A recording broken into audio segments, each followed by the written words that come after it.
여러분 안녕하십니까? KBS 아메리칸 뉴스입니다. 오는 3월 3일 실시되는 예비선거가 사실상 내일부터 시작됩니다. 선거법 개정에 따라 조기 투표 기간이 늘어나기 때문인데요. 지역에 따라 내일부터 조기 투표가 가능하다고 합니다. LA 카운티 지역 유권자들은 내일부터 예비선거 투표에 참여할 수 있습니다. 이번 예비선거부터 투표센터 제도가 도입되며 유권자들은 지정 투표소에 갈 필요 없이 가정이나 직장 중 가까운 아무 투표소나 방문해도 됩니다. 투표 참여 기간이 늘어나고 제약도 줄어든 겁니다. LA 카운티는 내일부터 11일간 1000여 곳의 투표센터를 운영합니다. 투표센터를 방문할 경우 유권자 등록과 투표가 동시에 가능하며 터치스크린 기반의 태블릿 PC를 통해 한국어 투표도 가능합니다. 지역별 투표센터의 운영 시간은 LA 카운티 선거관리국 홈페이지에서 확인할 수 있습니다. 내일부터 시작되는 예비선거를 앞두고 출마 한인 후보를 조명하는 시간. 오늘은 LA시 12지구 시의원 재선에 출마한 존리 후보를 김경희 기자가 만나봤습니다. 재선에 출마한 존리 LA시 12지구 시의원은 현직 경험을 바탕으로 12지구를 더욱 살기 좋은 곳으로 만들겠다며 한인과 지역 주민들의 지지를 호소했습니다. Fill it out, mail it. Don't wait for tomorrow. And if you're not an absentee voter, just to make sure that you set aside that time because you can vote on Saturday and Sunday before March 3rd. 존리 시의원 당선 후 발생한 새들리치 산불, 포터렌치, 그라나다 힐스 등 산불 확산으로 인근 지역 주민들이 대피하고 학교는 휴교령이 내려졌습니다. 존리 시의원은 쉘터 방문과 지역 주민들의 안전을 위해 현장을 뛰며 피해 지역을 돌봤습니다. 지역을 대표한 정치인으로서 당연한 활동일 수 있지만 주민들에게는 위로가 됐습니다. 재선에 출마한 존리 시의원은 무엇보다 안전한 지역구를 만들기 위해 힘쓰겠다고 밝혔습니다. LA시의 가장 큰 현안인 노숙자 문제, 12지구에서도 최대 현안입니다. 존리 시의원은 저소득층이 노숙자가 되는 것을 미리 예방하는 것이 가장 중요하다는 입장입니다. 경제적 어려움에 처한 12지구 주민들을 위해 체인지 리액션과 원 제너레이션 등 비영리 단체로부터 $5만 달러의 지원을 받아 긴급 구호 기금을 운영하기로 했습니다. 또한 저소득층 주거시설을 포함한 건축 프로젝트를 위해 규제 완화와 비용 절감을 효율적으로 하는 것이 현실적인 해결책이라는 입장입니다.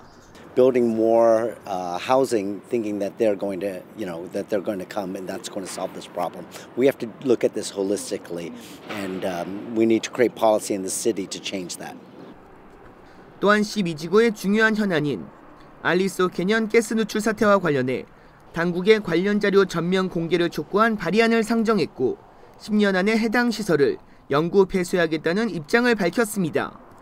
또한 한인사회를 위한 시의회 활동으로 한국의 문화를 알리는 행사와 도산 안창호의 날 선포 1주년 기념행사를 주도했습니다. 존리 후보는 한인사회 지지를 호소하며 재선에 성공하기 위해 한인들의 투표 참여를 독려했습니다. 3월 3일 예비선거는 대선과 맞물려 투표율이 높아 현직 시의원도 안심할 수 없는 상황입니다. 존리 시의원은 가가 호호 방문 등 재선 캠페인에 박차를 가하고 있습니다. KBS 뉴스 김경일입니다. 지난해 LAPD 역사상 처음으로 부국장직에 오른 도미닉 최 부국장이 올해 경찰국장 수석 보좌관에 내정됐습니다. LA시의회가 오늘 이를 기념하는 행사를 가졌습니다. 박시몬 기자가 현장을 다녀왔습니다. 지난 8월 부국장으로 승진해 한인으로는 최고위직에 오른 도미닉 최 부국장이 LA 경찰국장 수석 보좌관으로 승진했습니다. LA시의회는 오늘 최 부국장의 승진을 축하하기 위해 축하를 의미하는 표창장을 전달했습니다. 오늘 열린 축하 행사에서 도미닉 최 부국장은 경찰 초년 시절을 생각하며 지금 이 자리에 앉을지는 생각지도 못했다고 말했습니다. And if you ask me almost 25 years ago where I would see myself today, the chief of staff position was not even on, actually wasn't anywhere to be thought of. So thank you very much. 오늘 행사를 마련한 존리 시의원은 같은 한인으로서 최 부국장의 승진을 자랑스럽게 생각한다고 축하했습니다. And as Korean American, as a Korean brother, I just want to congratulate you, along with the people who are standing behind me, many of the Korean American leaders in our community. Just congratulate you on this astounding achievement. So thank you. 최 부국장을 등용한 경찰국장 역시 새로운 업무를 잘 수행해 나갈 것이라며 그에 대한 믿음에 힘을 실어줬습니다. Dominic represents that next chapter. I'm proud to have him as the deputy chief as chief of staff. I'm even prouder to have him as part of my senior team, and I look forward to even greater accomplishments as we move forward. LA에서 태어난 최 부국장은 지난 1995년 LAPD에 몸담은 후 수사관을 거쳐 퍼시픽 디비전 경찰서장으로 근무하던 2017년 한인으로는 폴킹 커맨더에 이어 두 번째 커맨더로 승진했습니다. 이후 지난해 8월 LAPD 부국장으로 승진했으며 이번해부터는 경찰국장 수석 보좌관으로 업무를 시작했습니다. The Los Angeles Police Department is committed to creating diversity in their workforce and really has given me opportunities I never dreamt that I could have. 경찰국장의 비서실장격인 수석 보좌관에 지명된 최 부국장은 150년 LAPD 역사에서 한인은 물론 아시안 아메리칸 출신 최고위직으로 이름을 새겼습니다. 이로써 최 부국장은 자신의 경찰 인생의 두 번째 라운드를 시작했습니다. KBS 뉴스 박시몬입니다. 아이오와주에 거주하는 40대 한인 여교수가 남편을 결박한 뒤 살해에 충격을 주고 있습니다. 경찰은 지난 수요일 용의자 박 씨를 1급 살인과 납치 혐의로 긴급 체포했습니다. 심슨 칼리지 경제학과 조교수인 41살의 한인 박고은 씨가 동갑내기 남편 남성우 씨를 살해한 것은 지난 토요일 오전. 경찰은 박 씨가 웨스트 드모인시에 위치한 자택에서 범행을 일으켰다고 밝혔습니다. 경찰 조사에 따르면 이날 오전 박 씨는 남편인 남 씨를 의자에 앉힌 뒤 입에 옷을 넣고 덕트 테이프로 재갈을 물렸으며 양손과 두 발을 케이블 타이로 묶어 움직이지 못하게 결박했습니다. 남 씨가 사망에 이른 것은 같은 날 오후 6시 45분쯤. 박 씨는 남 씨가 의식을 잃자 911에 전화해 응급 구조 요청을 했습니다.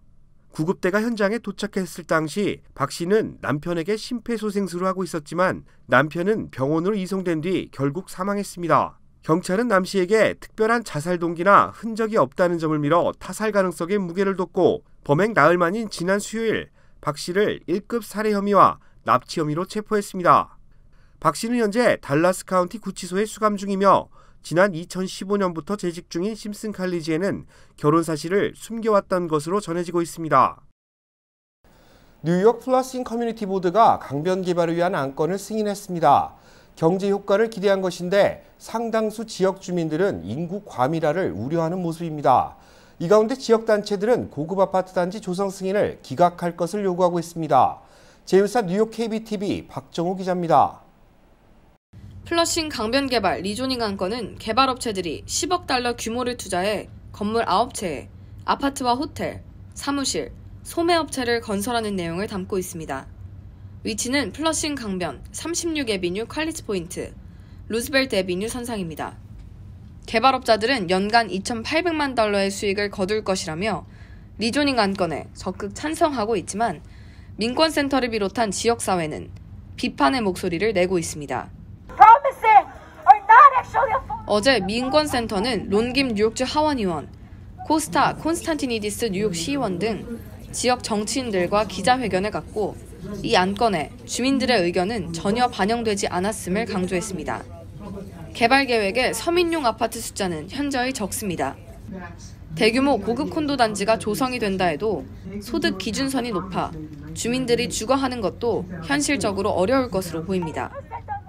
많은 인구 유입으로 교통체증과 플러싱 지역의 임대료, 주거비 상승 문제도 우려가 되고 있습니다. 실제로는 지역사회 주민들이 거주지를 계속 유지하지 못하고 쫓겨나는 그런 부작용들이 양산됩니다. 이들은 기자회견 이후에도 플러싱 강변 개발 계획과 관련한 공청회에 참석해 주민들의 개발 반대 입장을 전했습니다. KBTV 뉴스 박정우입니다. 오늘의 주요 단신입니다. 50대 남자 교사가 10대 여학생과 성관계를 맺은 혐의로 경찰에 체포됐습니다. 경찰에 따르면 팜데일 나이트 고교 소속의 안토니 페보그는 15세 여학생과 17번의 부적절한 성관계를 맺은 혐의로 기소됐습니다. 해당 교사는 주니어 학군장교 훈련교사로 재직한 것으로 전해졌습니다. 민주당 대선 후보 경선이 한 달 앞으로 다가온 가운데 버니 샌더스 연방상원 의원이 일리노이주에서 선두를 달리고 있습니다. 폴 사이먼 정책연구소의 여론조사에 따르면 샌더스 의원은 유권자 지지율 22%로 1위, 마이클 블룸버그 전 뉴욕시장은 17%로 2위, 조 바이든 전 부통령은 14%로 3위의 지지율을 나타내고 있습니다. 전국 책 읽기 주간을 앞두고 한인 학부모들을 위한 독서법 세미나가 개최될 예정입니다. 수지호 교육학 박사와 김동희 작가가 주최하는 이번 행사는 3월 7일 오후 2시 동양선교교회 비전센터에서 토론식 질문 독서법이라는 주제로 열립니다. 수강료는 $10며 4세 이상 아동에게는 차일드 케어 서비스가 제공됩니다. 한미은행이 사업자 고객들을 위한 신규 상품을 출시했습니다. 한미은행은 비즈니스 체킹 계좌를 개설하고 퍼스트 데이터사의 클로버 결제 시스템을 사용해 3개월간 $10,000 이상의 잔고를 유지하면 1일 잔고의 2%에 해당하는 금액을 최대 $1,000, 머천트 서비스 계좌에는 $500 등 최대 $1,500의 스테인먼 크레딧을 제공합니다. 전세계 피자헛 매장의 6%가량을 소유한 NPC 인터내셔널이 파산보호 신청 가능성을 두고 채권단과 협상을 벌이고 있습니다. NPC 인터내셔널은 피자헛 가맹점 1,200여 개와 웬디스 가맹점 390여 개를 보유하고 있습니다. 이번 파산 검토는 인건비 상승과 식자재 인상에 따라 $8억 이상의 쌓인 부채가 원인이 되고 있습니다.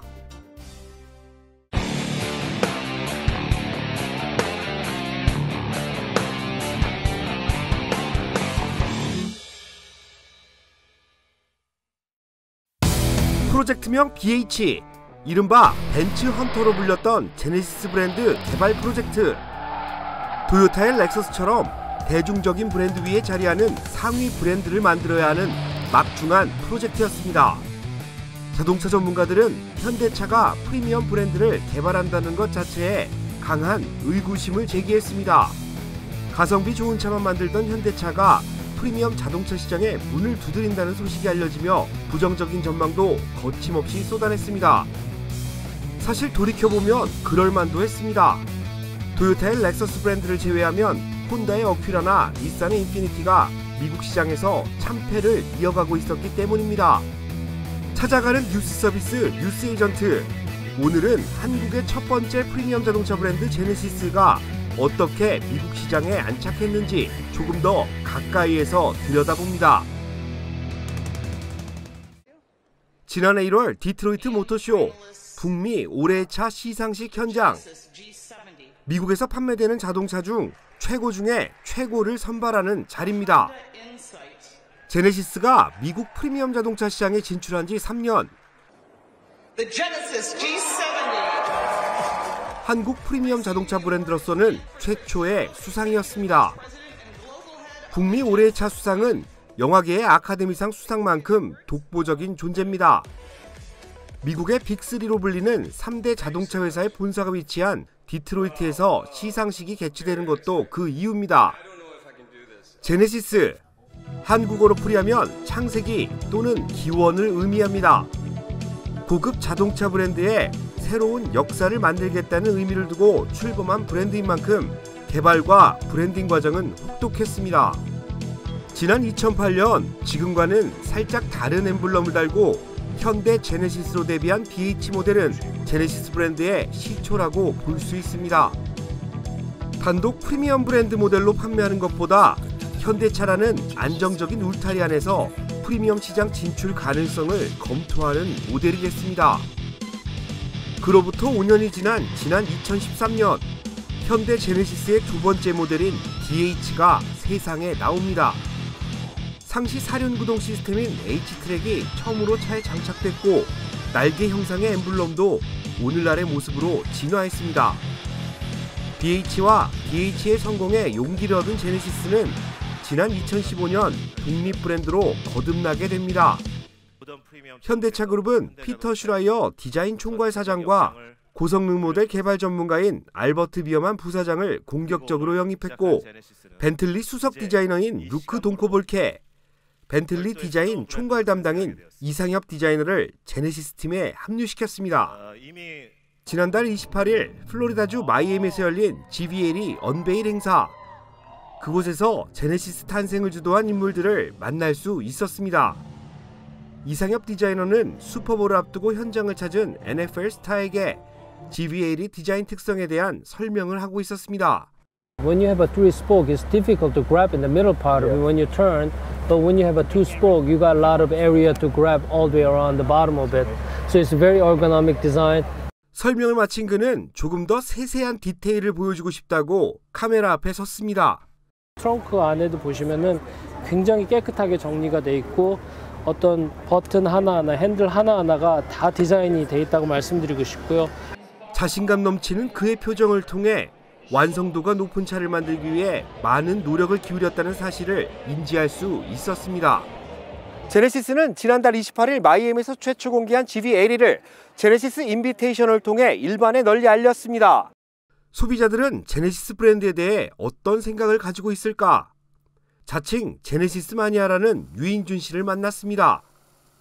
그는 제네시스를 접한 뒤 지금까지 고집하던 독일 자동차 브랜드와 아예 이별했다고 합니다. 지금까지 산 제네시스만 3대, 더 살 수가 없어 한 대는 장모님 선물로 드렸다고 자랑합니다. 타고 보니까 너무 좋아서 그 다음에 두 번째로 G90를 사게 됐고 또 저희 장모님께 제네시스를 사드렸습니다. 대회 현장에서 세계적인 로봇공학 권위자이자 넷플릭스 스타인 데니스 홍 교수를 만날 수 있었습니다. 그 역시 제네시스를 타고 있었습니다. 하루 중에 자동차에서 보내는 시간이 얼마나 많아요. 그래서 저는 사실 자동차가 그냥 이동해주는 수단이 아니고 하나의 문화 공간이라는 생각까지 해요. 자동차 타고 다니면서 음악도 듣고 친구들 같이 가족들과 얘기도 하나 하고 그래서 그 공간도 굉장히 중요해요. 그래서 사실 뭐 3.3 터보, 365 horsepower 뭐 숫자는 숫자예요. 근데 정말 중요한 지표는 그런 숫자가 아니고 데이터가 아니고 자기를 탔을 때 얼마나 자기를 행복하게 해주는가. 막 달릴 적에 나오는 그 액셀러레이션을 하는 거.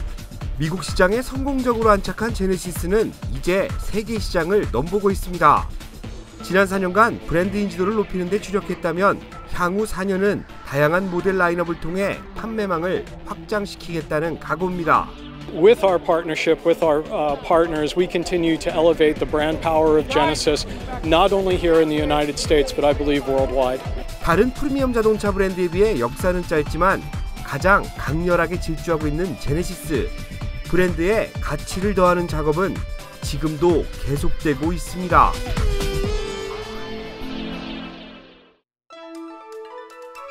KBS 아메리칸 뉴스는 시청자들의 의견을 소중히 생각합니다. KBS 아메리칸 뉴스 마칩니다. 좋은 주말 되시기 바랍니다.